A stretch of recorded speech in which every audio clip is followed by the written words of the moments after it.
Aligarh university minority university है या normal university है, इस बात पर सुप्रीम कोर्ट के 7 जजों की बेंच सुनवाई कर रही है। 7 जजों की बेंच बहुत जल्दी यह फैसला दे देगी कि अलीगढ़ यूनिवर्सिटी एक सामान्य यूनिवर्सिटी है, बीएचयू की तरीके, दिल्ली यूनिवर्सिटी की तरीके, जेएनयू की तरीके, या वो माइनॉरिटी यूनिवर्सिटी कहलाएगी। मैं बार बार कहता हूं, अंग्रेजों ने 100% कानून बनाए थे भारत को लूटने और बांटने के लिए, लेकिन कांग्रेस ने भी उससे खतरनाक कानून बनाया। यह 1981 का इंदिरा गांधी जी का महापाप है, जिसके लिए सुप्रीम कोर्ट के 7 जजों की बेंच सुनवाई कर रही है। 1920 में अलीगढ़ मुस्लिम यूनिवर्सिटी बनी। 1951 में उस 1920 वाले कानून में कुछ बदलाव हुआ, फिर 1965 में कुछ बदलाव हुआ, लेकिन 1981 में इंदिरा गांधी ने उस कानून को बदल के, जो 1920 वाला कानून था जो अंग्रेजों ने बनाया था, उस कानून को बदल के उसको इतने उसमें ज्यादा बदलाव कर दिए कि धीरे धीरे अलीगढ़ यूनिवर्सिटी को उन्होंने एक तरीके से माइनॉरिटी यूनिवर्सिटी बना दिया। अब इसी बात पे सुप्रीम कोर्ट के 7 जजों की बेंच सुनवाई कर रही है।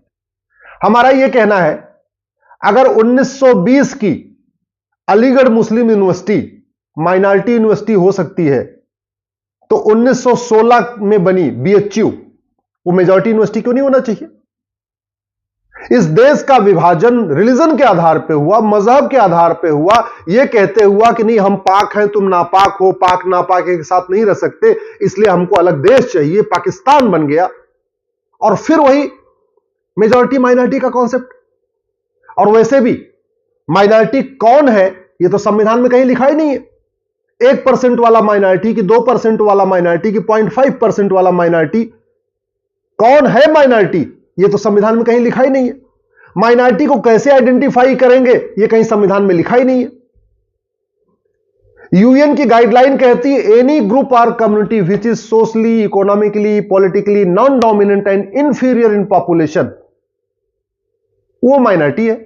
यानी जिसका कोई सामाजिक वजूद ना हो, किसका आर्थिक वजूद ना हो, किसी का राजनीतिक वजूद ना हो, उस ग्रुप को माइनॉरिटी कहेंगे और उसकी संख्या नगण्य हो, तब उस ग्रुप को माइनॉरिटी का दर्जा मिलेगा। भारत में न माइनॉरिटी को डिफाइन किया गया, न माइनॉरिटी आइडेंटिफाई करने की कोई गाइडलाइन बनी, और माइनॉरिटी कमीशन भी चल रहा है, माइनॉरिटी अफेयर मिनिस्ट्री चल रही है।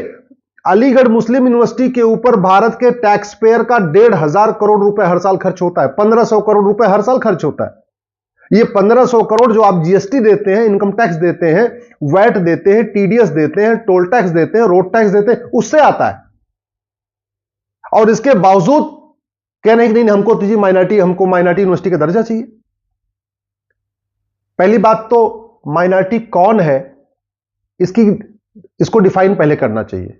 मेरा व्यक्तिगत मानना है कि भारत में माइनॉरिटी मेजॉरिटी की जरूरत ही नहीं है।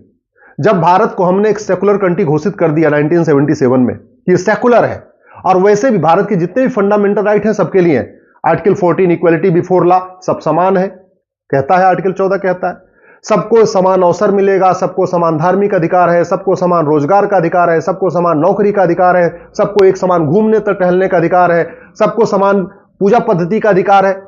फिर ये माइनॉरिटी मेजॉरिटी क्यों? जब सेकुलर शब्द जोड़ दिया, इसके बावजूद माइनॉरिटी मेजॉरिटी क्यों? और माइनॉरिटी अगर घोषित करना है तो किसको? जिसकी भारत में संख्या 1 लाख हो, 50,000 हो, 20,000 हो, उसको माइनॉरिटी घोषित करेंगे, या जो 10 करोड़, 15 करोड़, 20 करोड़, उसको माइनॉरिटी घोषित करेंगे? अगर माइनॉरिटी घोषित किया तो भारत में बहाई रहते हैं, 1 लाख से कम बहाई रहते हैं, उनको माइनॉरिटी क्यों घोषित नहीं किया? भारत में 1 लाख से कम यहूदी रहते हैं, उनको माइनॉरिटी घोषित क्यों नहीं किया? दुनिया में 1100 रिलीजन है, पूरे 1100 रिलीजन। इस 1100 रिलीजन में से लगभग 200 रिलीजन भारत में रहते हैं, 200 रिलीजन। तो क्या 200 रिलीजन को रिलीजियस माइनॉरिटी का दर्जा मिलेगा क्या? दुनिया में 6,500 भाषाएं बोली जाती हैं। उस 6,500 में से लगभग 1,500 भाषाएं भारत में लोग बोलते हैं, 1,500। तो क्या 1,500 लिंग्विस्टिक माइनॉरिटी का दर्जा मिलेगा?